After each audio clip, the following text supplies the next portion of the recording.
What's up everybody, welcome back to the channel. So today we're going to be talking about the Canon RF 7200 f2.8 lens that I have here in front of me. I wanted to bring this lens out because this is just one of my favorite lenses, and whenever I go do events, I have like, if there's like another photographer there, and I don't really see them using it too much. For the most part, I mean, there are some that I see, oh, okay, he has this and whatnot. But for example, I was at a quinceañera and I was talking to this person that was also shooting the event for them.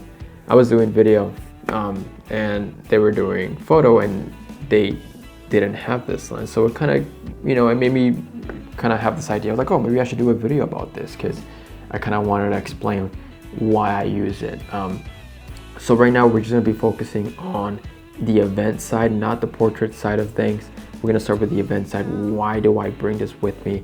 So the main reason why I bring this with me is for those beautiful detailed shots of emotions, is basically what I call them, emotional shots. Let's say it's the father and daughter dance, or the groom and the mom, or the bride and the dad, and stuff like that. Usually they start, some tears start coming down. And with this lens, you can really capture those emotions, and that is extremely important to me whenever I'm out shooting or capturing something, an event.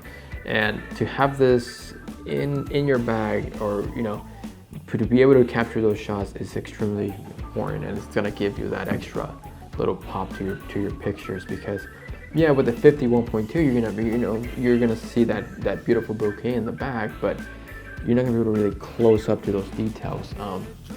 So that's one of the reasons why I always bring this lens, because of those little detailed shots that I like capturing, and that puts them on the screen here. But that's one of the reasons why I do bring this lens with me, and why it's so important to me. Also, candid shots.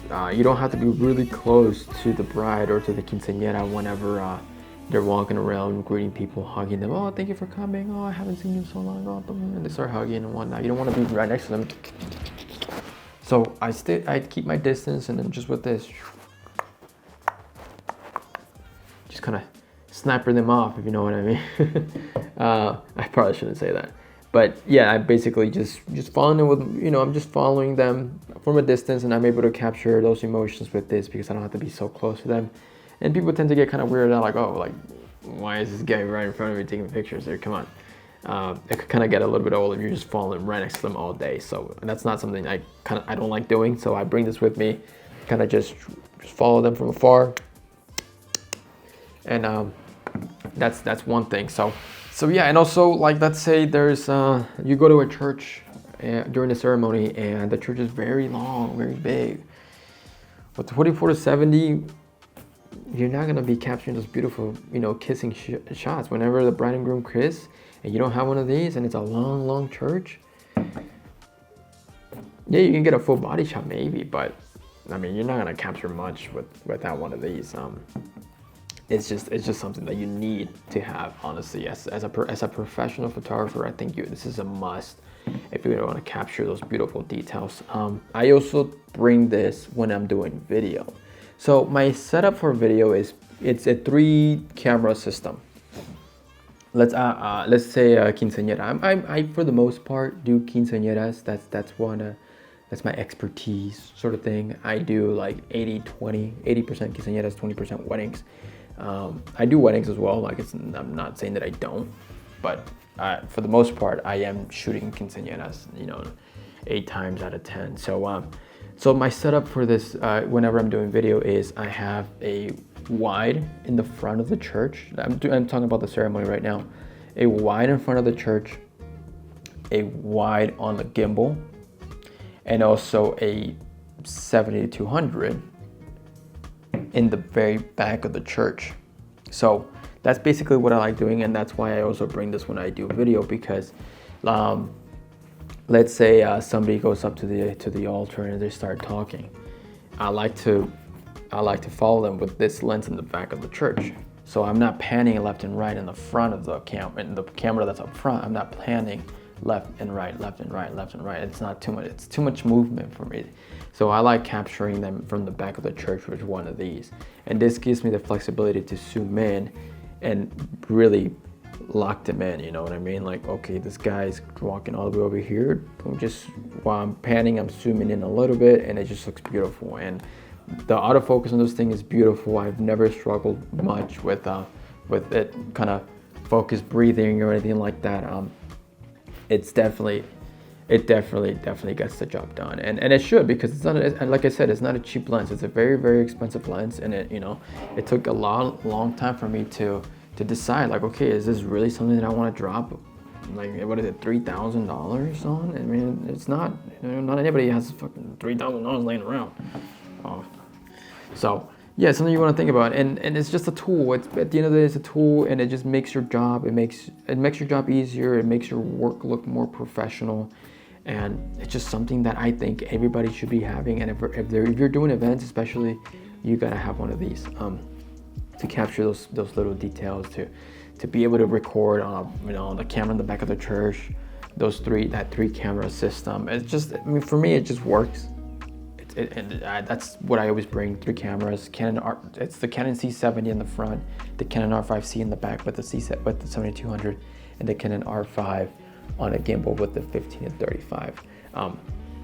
But this is just something. For the most part, in the video, you'll be seeing the B cam, which is with this lens in the back, because the let's say the father is talking, or somebody is talking up in the altar.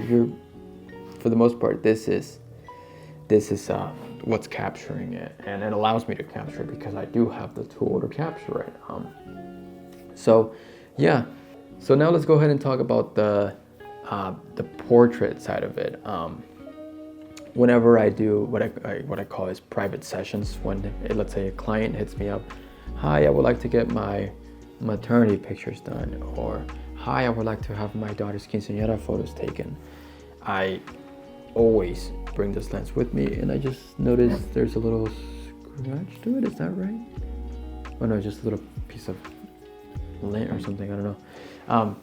Point is, whenever I'm doing sessions, I always bring this with me. So the main ones that I always bring with me is the 15 to 35, the 51.2, and the 70 to 200. Why do I bring this? Because it just gives it that beautiful compression. Those walks in the back, that city in the background just compresses to the subject, and it just looks beautiful. The subject separation on this thing is absolutely phenomenal. I'll show you some of the pictures that I've taken with this lens. It's just tack sharp, even at 2.8. I mean, I'm always shooting at 2.8 on these things, and it just looks beautiful. I'll show you some pictures, just kind of you guys can kind of judge, but this is just something that I always bring with me because it just gives it that extra, you know what I mean?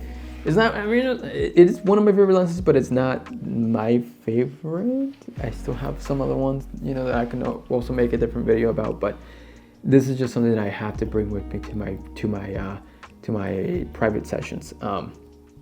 It just gives it that beautiful look, those beautiful portraits, that beautiful compression in the background. You show the parents, like, oh, the quinceañera, look at this picture, and just like, oh my God, this looks so beautiful. And it's just this lens. I mean, it's the lens that does most of the heavy lifting. So yeah, I mean, is it worth the what is it, $3,000? Absolutely, I think it is. If I didn't have it, I would most definitely be buying it, because it just makes your life so much easier. It makes your work so much better. You could charge more because you're probably with this lens, the lines, I'll be like, damn, like, oh, this guy's the real deal. The stabilizer on this thing is phenomenal. The autofocus is phenomenal. The control ring here is beautiful. I mean, I use this for the control ring here. I use it for Kelvins. I use my Kelvins. I changed my Kelvins with this, and for video, I changed my aperture with this. Yeah, I mean, that's just a short video. So I just wanted to give you guys kind of like a quick, I'm getting a call, so that's just fantastic. But yeah, again, thank you guys for watching. I hope you enjoyed this video. It's a short video. I'm kind of still deciding how my YouTube setup is going to be. This is kind of just something that I threw together in like 10 minutes. But yeah, thank you guys for watching, and I hope this video kind of helped you decide if you wanted to pull the trigger on this lens, if you're doing your research still. It's just, I mean, it's phenomenal. It fits in my bag. It's not heavy. I could carry it around all day. Yeah, I mean, if you're carrying it around for 10 hours, it's gonna get heavy like anything, but it's nothing too crazy. It's much lighter than the old EF version. It's a lot better. I mean, isn't there a version 2 on this too? In this now, it has the internal zoom. No, yeah, I think there is a newer version. Yeah, there is. But anyways, thank you guys for watching, and I hope this helped you. And again, I'll see you in the next one. Thanks.